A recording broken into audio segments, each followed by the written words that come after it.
excited to have Dr. Eva Chin with us as our guest for this November meeting. Eva is a Canadian trained scientist who has an international career focused on understanding the defects of skeletal muscles in various diseases and is now passionate about finding effective therapies to treat rare neuromuscular diseases. As the inaugural executive director for Solve FSHD, Eva has applied that passion and her insight into muscle biology and drug discovery and development to tackle the barriers and accelerate a cure for FSHD. Since taking on this leadership role, Solve FSHD has invested $20 million in early stage biotech companies and distributed $7 million in grants to accelerate the identification and validation of clinical biomarkers and stimulate collaborative research across academic and industry sectors. Eva's career has spanned the academic and pharmaceutical industries with previous positions at Pfizer, the University of Maryland, Myotherapeutics, Cytokinetics, and NMD Pharma. Her career has increasingly focused on targeting the underlying skeletal muscle pathologies in rare neuromuscular diseases, including Duchenne, ALS, and SMA. Eva has over 50 peer-reviewed publications and more than 100 conference abstracts, presentations focusing on skeletal muscle fatigue and disease mechanisms for metabolic disease, aging, and neuromuscular diseases. So that's only part of her bio. She has had a great career, and we're very fortunate to that she has taken on this FSHD role with Solve FSHD, and that she has been very, very generous with her time and her funds and helping particularly the parents and the pediatrics. So welcome, Eva. Thank you so much for joining us tonight. I know you're very busy, and we appreciate you spending some time with us this evening. You're very welcome. Thank you. Thank you, Ali. And I appreciate the introduction and the background, and nice to meet those that are online with us and those that will be able to listen to the recording. So, and I'm quite happy to be here this evening. I'll just say right from the outset, I am newer to FSHD. I've worked in other neuromuscular diseases, and I have worked across the spectrum of industry and academic organizations, but I've also been quite heavily involved in many other patient-driven foundations, and that was from my time in DMD and ALS and SMA. So I've seen examples of how foundations really bring community together. So I'll say from the get-go that I appreciate what FSHD Society is doing, and I felt right from the start that I want to partner with the current societies that have really gotten the FSHD community to where they are now. So that's, the organization that June is leading, and many of the smaller organizations. There's Friends of FSH in Seattle. There's a nice cat. There are many other smaller foundations, and we are one organization. So, but I thought it would take just a few minutes to tell you about what our focus is and what our mission and initiative is at Solve FSHD, and how we can bring some things to the table, but really it's by working with others that we all succeed. And that is, those are the values that I live by and that I try to bring to this community. So I am going to share a few slides if, I guess I can share from here. So let's see if I get the right screen. So I guess the question is, can you see that? And what happens if I project it? If I put that in projection mode, can you see the big slide or the two small ones? We see the slides and then the slides on the side. So like in preview mode. Yeah. Oh, that's because it's on my other screen. Okay, so if I move this bar, you can see it moving, right? Yeah. Okay, well, let me just do that. Hopefully that's large enough then. I don't have many animations, nothing's really fancy. So I'm just going to, again, give you a background on Solve FSHD, how we're funded, what our strategic plan is, and how we hope to really make an impact in developing new treatments. And then I'll give you an update on the pediatric summit that I co-hosted and worked with Ali and Debbie and Kristen to help make a reality. So first and foremost, I am part of the I sit here in the beautiful area of Vancouver in the Pacific Northwest. I relocated here a little over 2 years ago when I was recruited into this role. And importantly, I sit in the family office of Chip and Summer Wilson. And that family office is called Hold It All. So I sit within the Hold It All office. The Hold It All office is basically the business unit that manages all of the investments and assets of the Wilson family. And more importantly, just to introduce Chip and Summer Wilson, for those of you that don't know, and I'll say that before I was recruited for this position, I did not know that Chip Wilson was the founder of Lululemon. And having spent 23 years in the US, I, of course, assumed Lululemon came out of the US, but it actually came out of Vancouver, Canada. Chip Wilson was the founder, started the company back in the late 90s, and really had grown the company to be, a very successful company that makes the yoga gear. He is no longer with Lululemon, although he still has, significant investments in Lululemon. But really he's focused on other areas of investing now in other technical clothing gear. That's really his forte and his passion. But the thing about Chip is that he has FSHD. He was diagnosed with it in his 30s. But back in the 30s, there obviously were no treatments. It was diagnosed clinically. And he was a former national level swim champion. So he was an athlete, and he always figured he could keep training, and eventually, this muscular dystrophy would not slow him down. And it wasn't until about 10 years ago when he was starting to notice more of the effects of FSHD that he started funding research largely through the charitable organization FSHD Canada, which Neil Camarda runs out of Calgary, Alberta. And then probably 5 years ago, when he had a couple of falls, he decided he really needed to take this more seriously and do something a bit more focused. And so, over a number of years, trying to decide what was the best way to have a positive impact in FSHD, there evolved this vision of an organization that was going to be called Cure FSHD, but in the end, it was named Solve FSHD, to really tackle the disease. And he committed the Chip and his wife, Summer, shown here. They made a $100 million commitment towards activities that would accelerate getting to a cure for FSHD. And he's really focused on innovative new approaches. Chip is a businessman by training. He's been successful in business, but he reads a lot of science. So as soon as he hears about CRISPR-Cas9 or gene-edited cell therapy, he wonders why we can't have a therapy ready, in a few years. And so, I've come on board to help, lay out realistic plans to try to make some of those newer ideas, some of those innovative ideas, potentially a cure for the future, but map out a realistic time frame. He's also very focused on partnerships and collaboration and wanting people to work together to get to a cure. And that's reflected in some of the things we've done and some of the research awards we've given.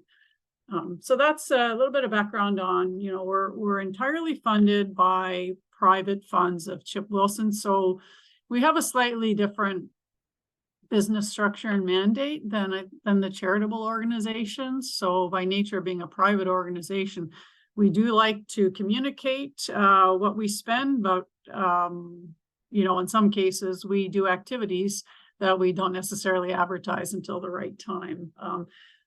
Fact in point, I worked for 6 months before we did this launch in March of 2022, and the first 6 months is just planning.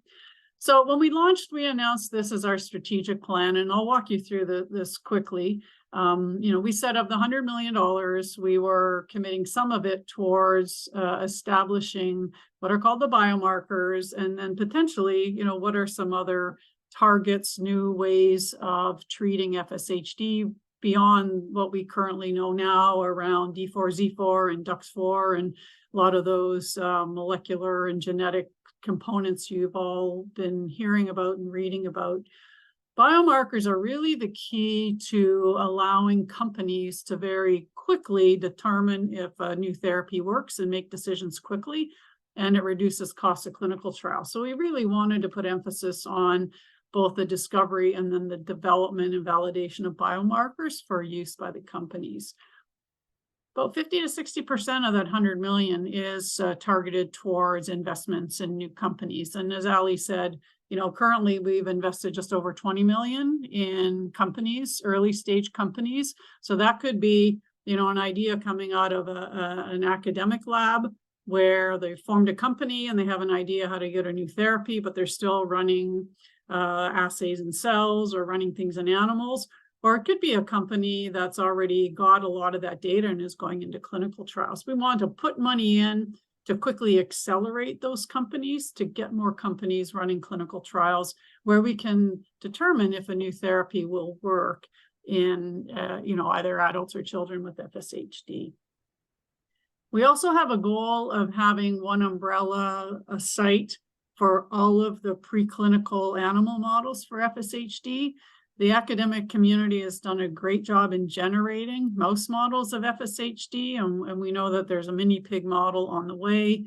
These models are important to get more people doing research, but also to getting more companies to testing their novel therapies for FSHD. And so we hope that we can help the broader community by setting up this one site where companies that are not working in FSHD are willing to come in and quickly test their therapeutic.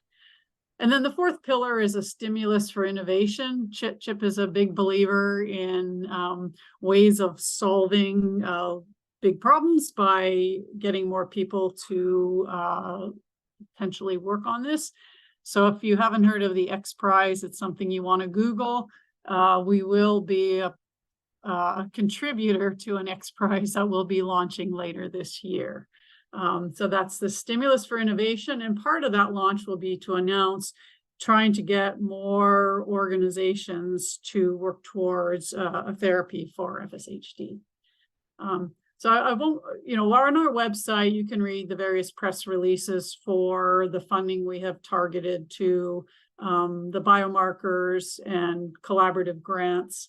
I will just say that many of you that are familiar with the Clinical Trial Research Network, either the sites, Jeff Statlin's site in Kansas or Robbie Tawil's site in Rochester, or some of the other sites, they are all, a great collection of clinical trial sites, and we're helping to fund that continued operation, as well as their role in collecting human samples for biomarkers for other companies. And then these are the range of companies that we have helped to invest in to hope to accelerate therapies getting into clinical trials. But I can stop there for some questions before I go into talking about the pediatric summit. Any questions at this point? Oh, I had a quick question. What is the NLORM Foundation? Yes, so NLORM Foundation is the nonprofit arm. It's a nonprofit organization that Stan Crook started. Stan Crook was the founder of Ionis down in San Diego. Okay.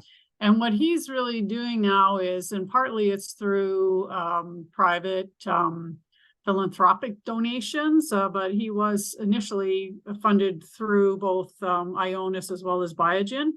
And that is to try to tackle these what he calls nano and ultra rare diseases. Okay. Nano rare is defined by 30 people or less that have a disease. Pharma wouldn't normally work. Even biotech wouldn't work on those diseases because not enough people have them. So he'll work on these nano rare diseases. And because FSHD fits the nano rare, or not nano rare, but ultra rare category, we did fund a project. And I should say that it was not really an investment. It's a funded project with NLORM on FSHD too. Okay. But yeah, if you Google it, it's an amazing organization. Stan Crook, again, is the original. He's an MD, PhD that really identified RNA-based therapies that Ionis has then gone on to commercialize with Biogen, the example being nusinersen for SMA. Mm-hmm. Oh, thanks. Okay. So I'm sure we can circle back Eva, if you want, but so I'll quickly talk about the FSHD Pediatric Summit that we hosted at the end of September. And I think Kristen, I don't see you right now online, but I think Kristen, as well as a few other parents I know, had contacted me several times after our launch in March of 2022. And I'm very passionate about helping children in the pediatric population. But I think you can appreciate that my mission and the vision set out by my board, which has two FSHD patients that are, let's just say, in the 65 to 70-year-old category. I had to first, focus on the, accelerating, getting to more therapeutics in the clinic for older adults, and even trying to get them into a clinical trial, because to be honest, they fall outside of the normal inclusion-exclusion criteria, which is 18 to 65. But I think Kristen's email hit me at the right time, where I felt like I really do want to do something to help the pediatric population.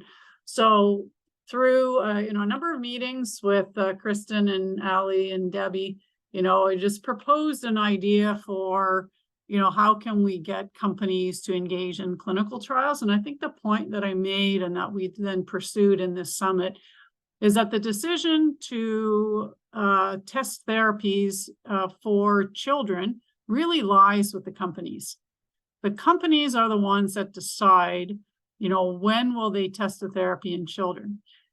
The natural history studies are nice to have, and they are important, but a company can run a clinical trial in a pediatric population without an elaborate natural history study. They just have to do the appropriate safety testing, and they have to do the appropriate clinical trial design that the regulators approve.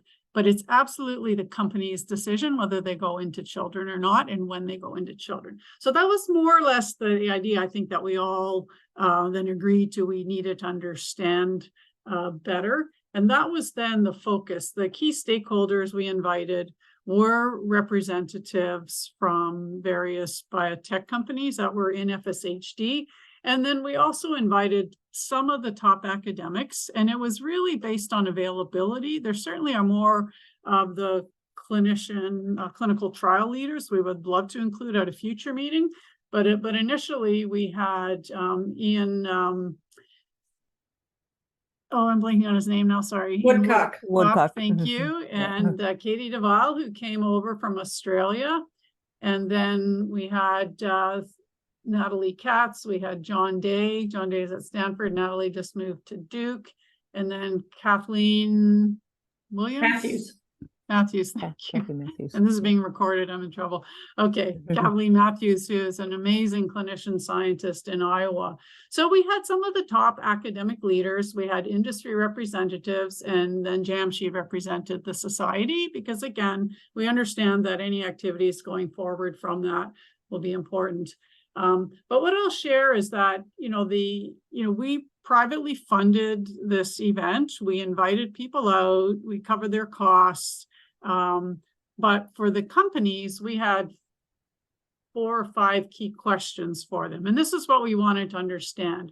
So for any of the companies, before they were allowed to join the meeting, they had to send me answers to these questions. So this is, you think of it, this was our data collection. And what we asked them was, would you consider making pediatric FSHD your first indication? So as any company does, when they have a therapy, they're testing it in animals, they're doing their safety studies, and then they have to decide what's the sequence of their clinical studies. And you can go straight into pediatrics, but it depends on, again, input from the regulators and a few other things. But we wanted them to answer that question. Would they go there first? Or if they were going into the adult FSHD population first, when would they run their pediatric study?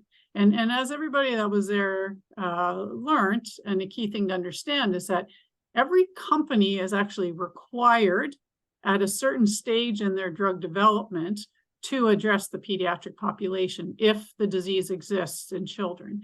And they have to file what's called a pediatric indication plan with regulators to say how they will eventually meet the needs of the pediatric population. Now, as we heard from those that answered this question, often that is a dialogue with the regulators, and there's some back and forth and can take some time. And the regulators like to advise you on how to run your clinical trial. And I will say that's where, the piece I didn't mention was Ali, Debbie, and Kristen provided their own input on their experience with your children in FSHD and what that journey's been like.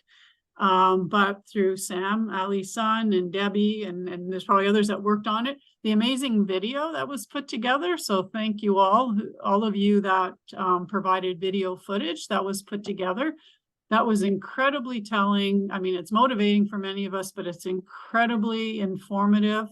And what we've been asked by some of the companies since then is whether they could have access to the video, because they need to take videos and information like that to groups like the FDA and the EMA to say, look, you need to understand how this disease presents itself, and therefore, advise us.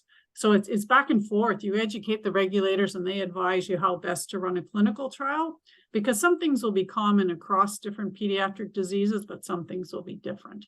Nonetheless, every company acknowledged that they will need to run trials in pediatrics. The key thing to then ask and always drive is, how soon will you run your trial in children? And that's really the piece I think that you want answers to, we want answers to. How soon can you get into the pediatric population? The other question we asked, what are the key bottlenecks to initiating the pediatric FSHD clinical trial? Like, what is it that's limiting you? And while a company can say, well, it's the regulators don't allow me, no, it's a dialogue with the regulators. And we definitely heard from Rachel and Amber Saltzman that are CEOs of 2 biotech companies, but they have worked with the Adrenoleukodystrophy Foundation. And they said, if there's an urgency of medical need, you work with the regulators and they will work with you to accelerate and optimize how to run your clinical trial in terms of defining endpoints. Genetic testing, we heard, could be a bottleneck. So these are all things that are addressable if we know what one needs to focus on. The fourth question then was, can you share your thoughts on the need for a placebo-controlled trial?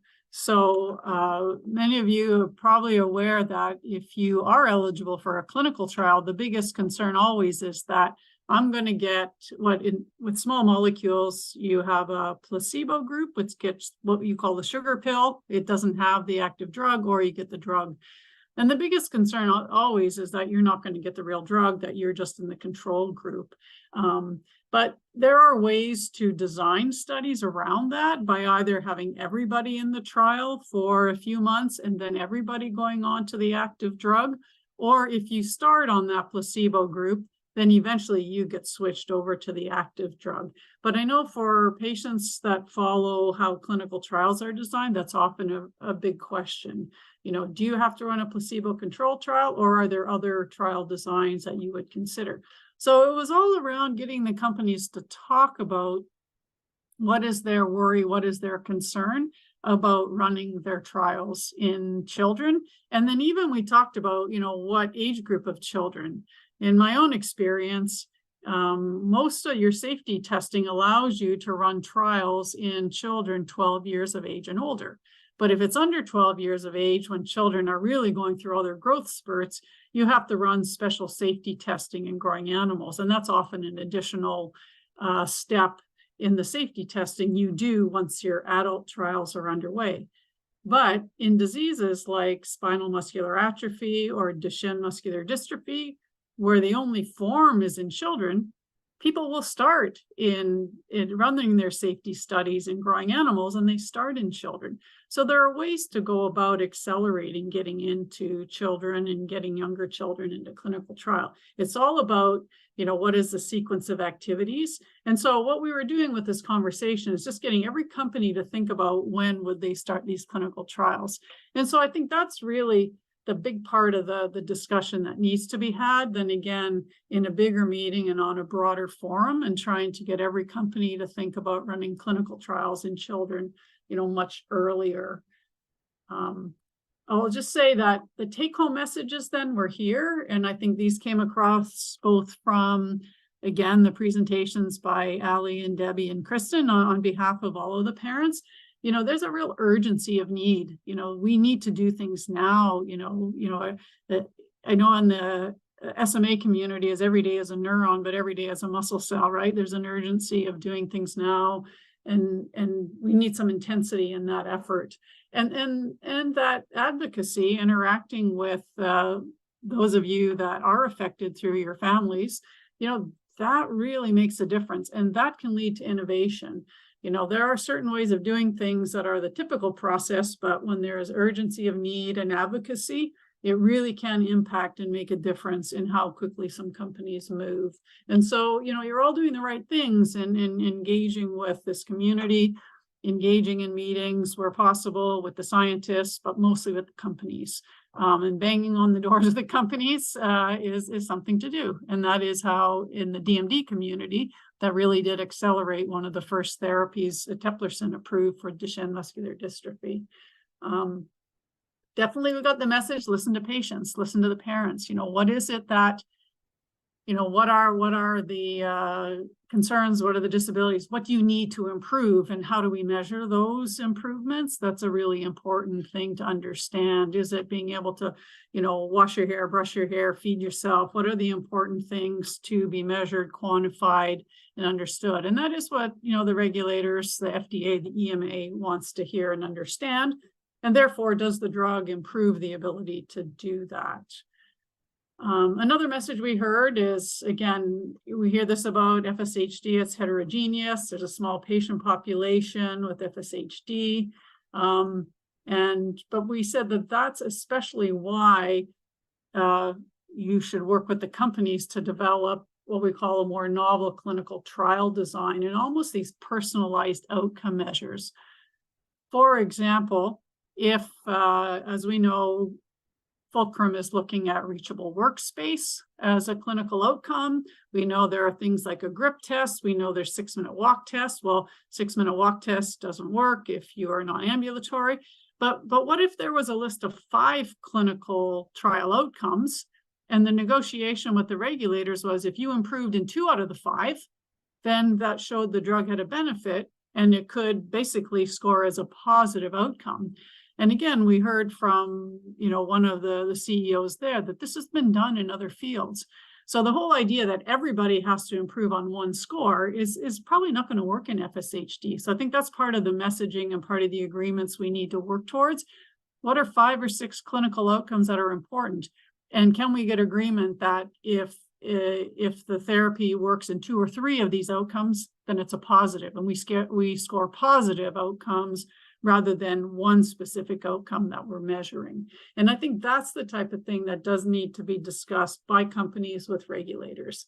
And this is, again, I think where the children and the parents can certainly contribute to what are the meaningful outcomes. We also talked about something called an adaptive clinical trial design, which just means that maybe you're testing your therapy and you're finding something, it's not what you were looking for, but then you can change your trial design. And I think in general, that is well accepted by the regulators. We talked about, you know, innovative clinical development strategies. You know, I think the universal message from the companies was that the FDA or EMA will probably require you to start in adults because they're focused on safety. They want to make sure if you give it to an adult, you pick up any, you know, really glaring safety issues. You know, maybe it causes, you know, cardiac arrhythmias, or maybe it causes hypertension, or it causes some severe change. You'd want to know that first in an adult before you potentially, you know, do, you know, unexpected harm in a growing child. But once you have safety in adults, which often is, you know, within 6 months, you'll know if your drug's safe, then you should be able to accelerate quickly and have a second part of your protocol to test your therapy in children in the pediatric population.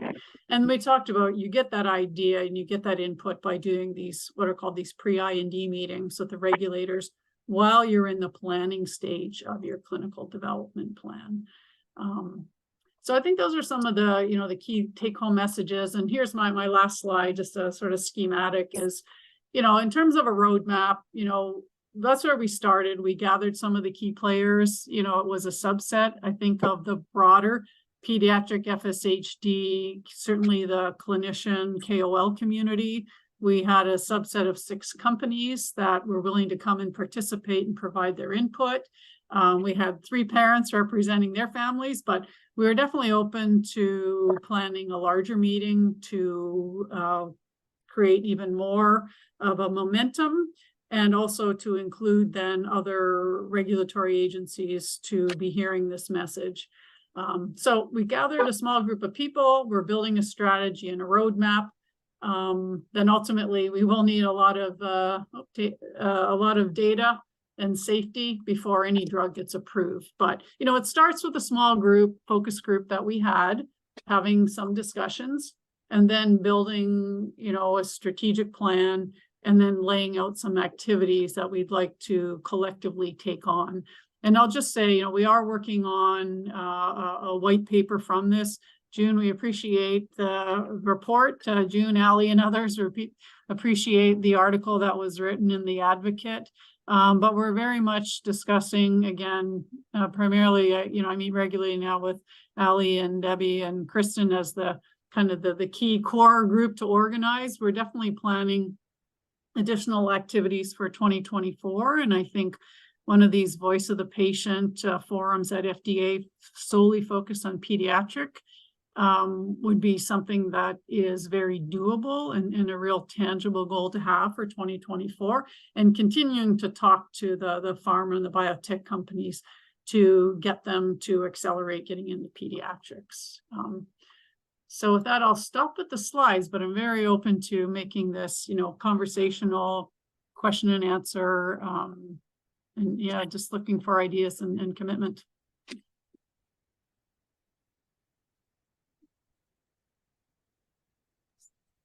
Thank you, Eva. Does anybody have any questions right now for her? Oh, I was curious to know more about the white paper. What is your timeline? Are you having regular meetings on it? And how can we help? Yeah. So I think personally, papers are always hard to sit down and write, just because I'm always moving around and my calendar is pretty busy. However, there are ways to tackle that, and I know I have talked to Jamshi to assist with that. I mean, I think the goal would be to get that out at least in draft form, and we promised that we would send it to all the meeting participants first for their feedback, but to get a first draft to them by the end of the year, so by the end of December, and then hopefully something published early in the year. I'd say the other action item that we're active in and that we are putting some resources into is to do what we call this retroactive natural history study.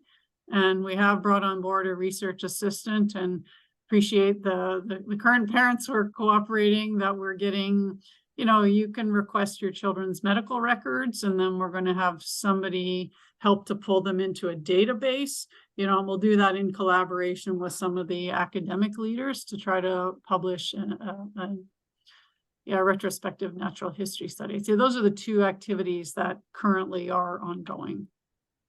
Christina, I think you had a question.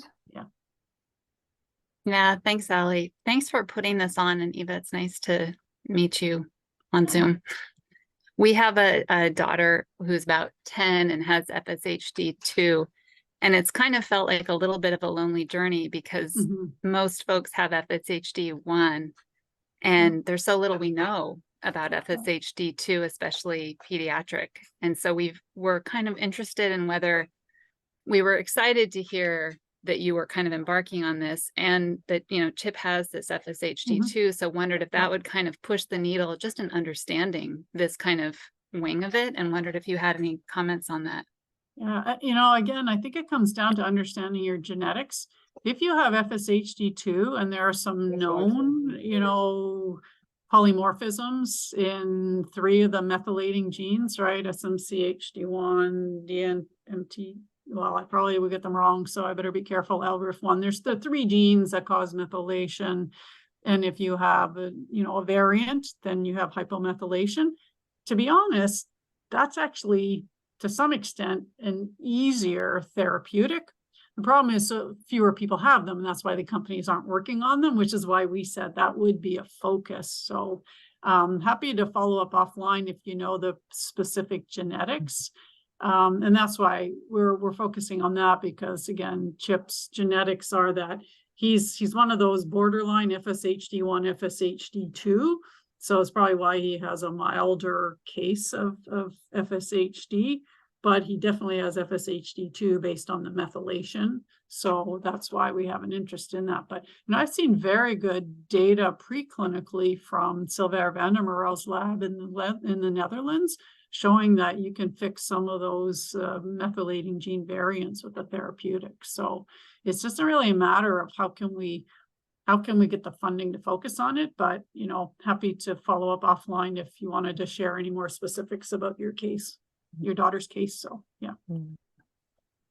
I'll also mention patient registries are super important for this. We have to collect as much as we can about the genetic test results for as many people with FSHD as possible, so that we can find among them those with type 2, because you probably won't have more than a couple at even at a large center. But so you've got to collect them from across many places. Well, how are you going to do that? Well, we have a central database that, so just encouraging everybody, if you're not already in, like, we have a registry where we collect at least the genetic information, and also, it's a starting point, and then we can build out from there. But just being able to do that is important. Yeah. Is that I'm assuming that's a self-reported registry where you say, I have been diagnosed with this, and put in as much information as you have? Yes, that's what we have right now. It's not a research registry per se, like the national registry. It's kind of it's our member database basically, but it is preparing the way to support a real research registry that we're also building. So no, absolutely, I agree. So so the interesting thing about registry, when we launched Solve FSHD, and Chip and Neil are very good FSHD citizens, and they said sign up for the registry, and I said, so have you guys signed up for the registry? No. I said, well, you better go online and do that. And so then, just to see whether or not, just to see what it was, I went on kind of like as a test case, and I didn't put my name in, but I wanted to follow along. And at least the one in Canada, which runs out of Calgary, it's Canadian Neuromuscular Disease Registry. It's all neuromuscular. It didn't even have a drop-down menu yet for FSHD. So then I asked them to add that. So wow. But I agree. It's a great point, June. I think the more people that put the information in the registry, and if we know about the types cases of FSHD2, if you know the genetics, is very helpful. Because companies can focus on these very rare diseases. And we talked at the summit about, I didn't go into it here, but there are some financial incentives and some financial benefits for small companies to go after rare pediatric forms of diseases. And I think that's what we were hoping to encourage some of these companies to do. Well, one of the first questions any company will ask, especially if you want to target a subpopulation within FSHD, they'll say, well, how many FSHD2 patients are there? And we don't have solid data. We can kind of do a little hand waving and say we think it's about this percent, and we think this, and then they'll say, well, how can they be contacted for a clinical trial? You got to have a registry to do that. Same thing with pediatrics. They'll say, well, we can design one, but how many kids are there? How many families are there that are willing to, list their kids in a registry so that we can contact them? We can figure out, can we design a trial? If we build it, will they come? So all of those things, they sound they're unglamorous, but they're so essential. Eva, I have a question Can I for you. clarify one thing? Go You ahead, had Debbie. mentioned like membership are there two different registries then? Because I know the Rochester one. So then are you talking about a specific one for the FSHD Society? Yes, Just so we all know maybe what we yeah, should, it is. meetings It's should we do? confusing. So the Rochester Registry, that's the U.S. National Registry. That is a research registry where you fill out an annual questionnaire asking about all, your functional status and health and all those sorts of things. Very important. The other registry we have is our registry. I would call it more of a contact registry. So ours is tied to a big, very powerful email marketing system so that we can, that's why we run all these surveys. We run tons of survey studies. We collaborate with academics. We do our own surveys. And that is really important also because the companies come to us and say, well, how many FSHD type 2 patients are there? Should we include them in the study? They ask those kinds of questions, and we don't have as much granular medical data as the National Registry, but the size of our registry is much larger. It's 5-6 times bigger than the National Registry. And so we can get different kinds of information. We partner with Rochester. We are always saying, like, how can we help you? How can we help get your studies out there? How can we help you with surveys and so on? But ours is lean and fast. I mean, we can, it's bigger, wider, maybe shallower, but it's still very important. And we partner with others to make sure that, you get the maximum out of it. And ours doesn't require, it's not onerous. It's not like it's the annual survey. It's absolutely worth being in there to make sure you're connected. That is probably the most important aspect of it. You're connected, and we have just enough information to help inform all of these other initiatives and partnerships that we're working on. Yeah, I'll just say it's surprising often when the companies want to recruit people for clinical trials, they will have certain sites that are running clinical trials, and it's up to those sites to do advertising. In the olden days, when I was at Pfizer, it would be, radio ads, or, sometimes you put it on the boards at the medical centers. And even, when I worked in the area of diabetes, I mean, there are millions of people with diabetes, and it'd be very challenging to recruit for clinical trials. And so they tended to do that through the companies that had these registries, so they could get, I was thinking when you said that, June, then you can get all these, blast emails out to the community that Yeah.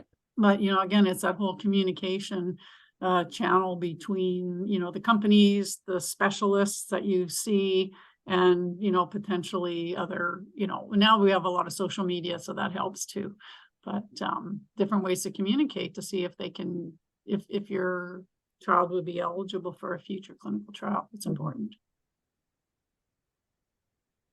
Eva, I wanted to thank you again for putting on the Pediatric Summit. It was phenomenal, and I learned a ton. And one of the things that I took away from it, one of the many things, was pharmaceuticals and the biotech companies really did listen to us.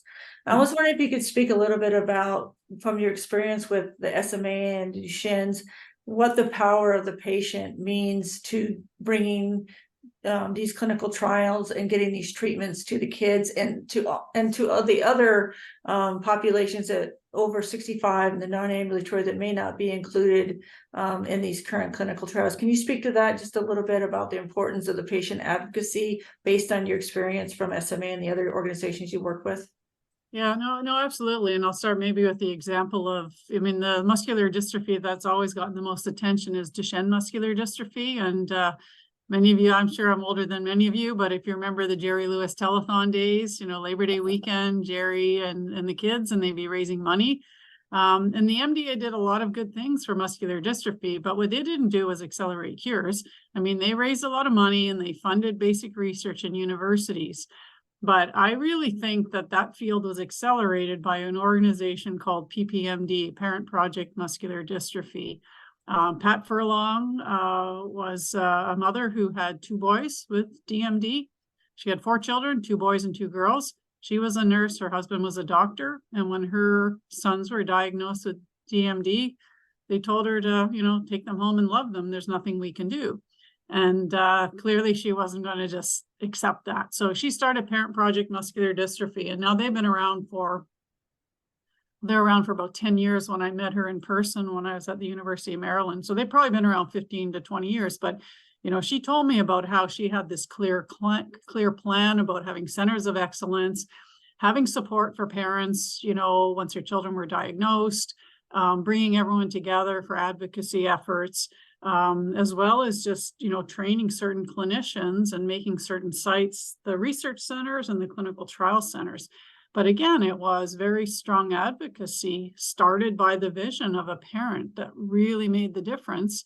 And I think both those organizations have played an important role in getting more therapies and having more awareness of DMD, but it really started, and I think it was spurred on by the advocacy of you know, I really have to call out to Pat Furlong. She did a phenomenal job. And then in the SMA community, you know, Cure SMA was originally called Families of SMA. And it was these families that used to get together once a year, and they'd have pictures of all the families coming together and sharing their experiences and trying to organize their efforts. And again, now they're probably 15 or 20 years down the road where they have an annual meeting, and it's probably the best meeting I've ever been to. I cried a lot of tears when I went because these children, many of them are trach tubes or G tubes, you know, their children are quite severely affected, but the power of these families coming together, and they were the advocacy arm.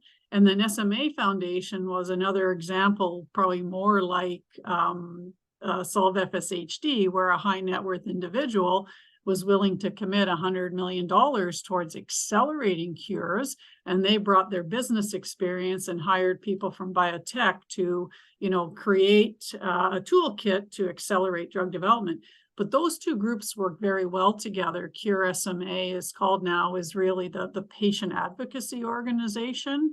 And they have strong leadership there. And then they have worked with SMA Foundation. And that's my vision then for the FSHD community is, you know, you represent the patient-driven, you know, energy, enthusiasm, and drive. We need to make a change, and coming together collectively with the other organizations. And we can help on the funding side because we are, you know, a privately funded organization, and we'll help where we can.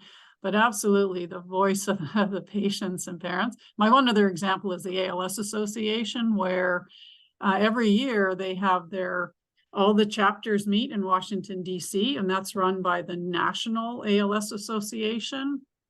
But there's chapters in all the different areas. And I got to know a family with ALS when I was working on, you know, research on ALS in my lab at the University of Maryland. And it was one of the few times that I'd go into DC and I would go lobby on Capitol Hill with this family from Michigan and visit the Michigan Senator's office.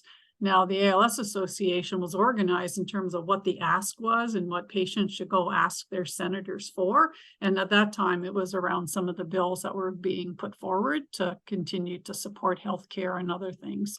But, you know, I think it is the energy and the collective organization of groups like FSHD Society that bring people together and harness activities.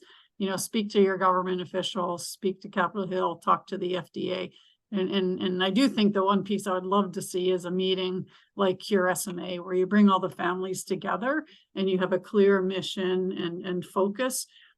It's really important for families, all of you there, to come together to support one another. And I think it would be so powerful to have your children come together to support one another. And one thing Cure SMA does really well is they have the children have wheelchair races against some of the top academics. And it's just, you know, they make it fun, they make it engaging.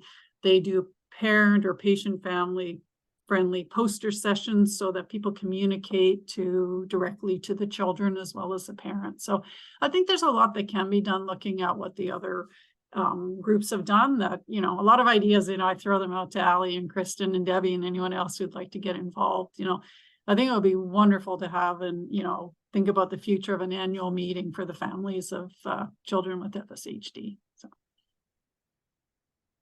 I'm glad you mentioned that because I'm on. We are just starting to plan for our FSHD Connect conference. This is our big patient conference that we have every 2 years. We want to have a really strong children and families track. At least I'm going to push for that. I debate between trying to do that because I feel it's very important for the families and children to be seen by the larger, FSHD community as an intrinsic part of it.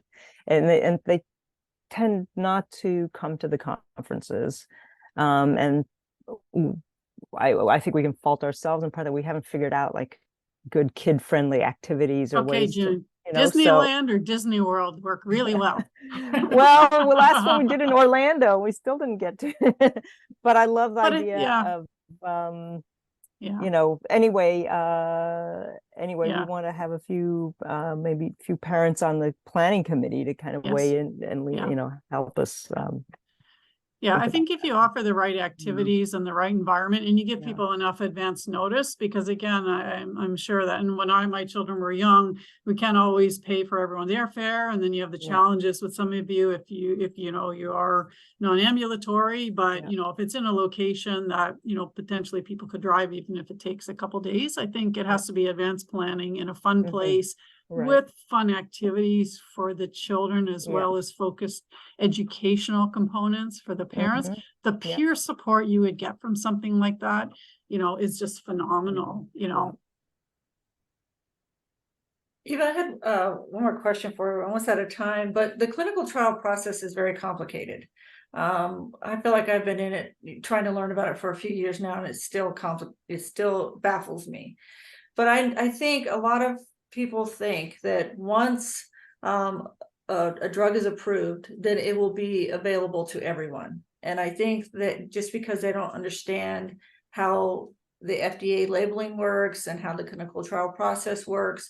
So I was wondering if you could speak to that a little bit about the clinical trial process, and when a drug is approved, who is approved for, and how our advocacy can help to get it expanded to those that may not be included in clinical trials, and so that they understand why it's so important to get involved, because if a drug is approved, it may not be approved for their family member or for them. Yeah, so that's a great question, Allie. We should have a whole day of meetings in Sonoma to discuss that one.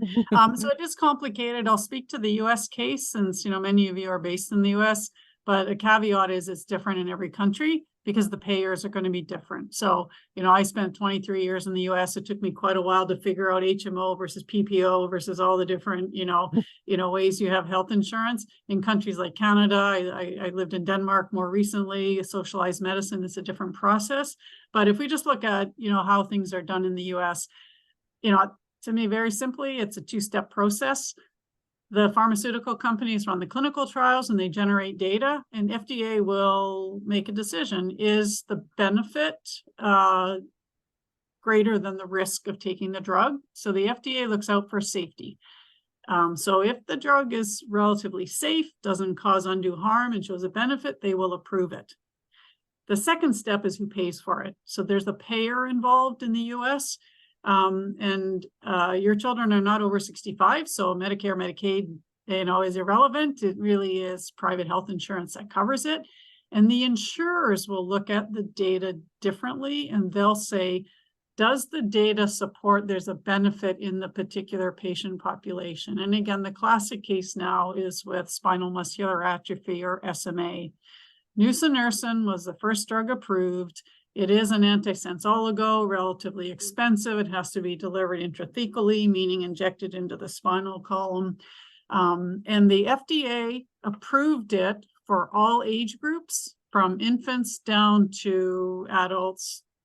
And SMA actually has 4 categories: SMA 1, 2, 3, 4, basically younger to older.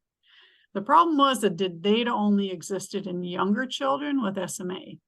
And so even though FDA approved it for everybody, health insurance said, we're only going to pay for children because we only have data to show it works in children. We only see benefit.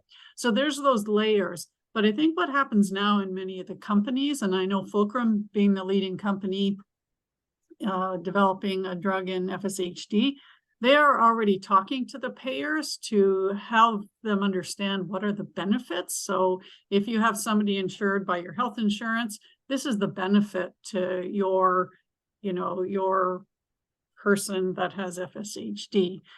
So you're right, Ali, so if all the trials are run in adults and it's approved, it's not automatic that children can get it, because you would need data in children. Again, that's why you have to urge the companies to run the trials and include children in the trials.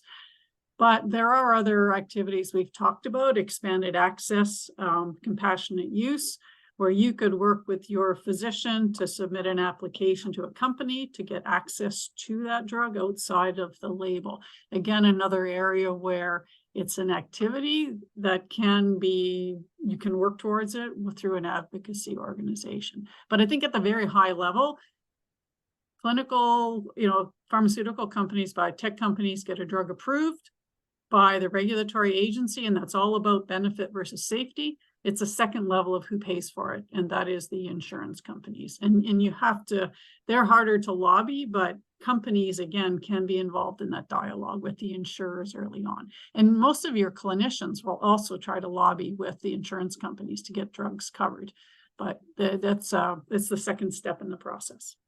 But the voice of the patient, surveys, retrospective studies, all those things go together to help prove to insurance and other agencies that this is the same disease, and if it works in this cohort, it'll work in the other cohort. Right. Correct. So that's the importance of getting people involved and making sure that you respond to the surveys. I know the FSHD Society did a cost of FSHD, so it's like a cost comparison for the insurance companies. So to participate in those sort of things, all that is ammunition to say if it works in one, it will work in the other. Right. Now, I understand, below 12, the toxicology report is critical, but once we have that, it should be saying like, this is the same disease.